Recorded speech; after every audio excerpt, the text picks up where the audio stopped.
अत्यंत आनंदाची गोष्ट आहे.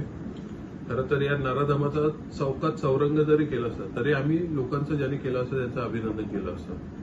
त्याने ज्या प्रकारे चिमुरडीवर अत्याचार केलं होतं त्याला याच्यापेक्षा कठोर शिक्षा झाली असती तरी ते कोणालाही समाधान देणारं क्षण असतं.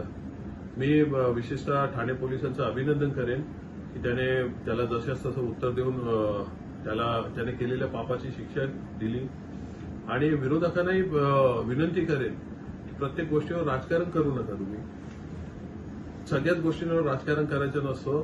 तुम्हीच आधी बोलत होते की यांना फासावर लटकवा, याला ताब्यात द्या, आम्ही बघून घेऊ, मग आता कशाला त्याच्यावर राजकारण करतो. तर माझी सगळ्यांना विनंती आहे की याच्यावर राजकारण न करता एक कुठेतरी न्यायदानाची एक वेगळी पद्धत या अशा नराधमांसाठी जी चालू झाली ती यापुढेही चालू राहावी यासाठी प्रयत्न करा जेणेकरून अशा गोष्टींना अटकाव बसेल.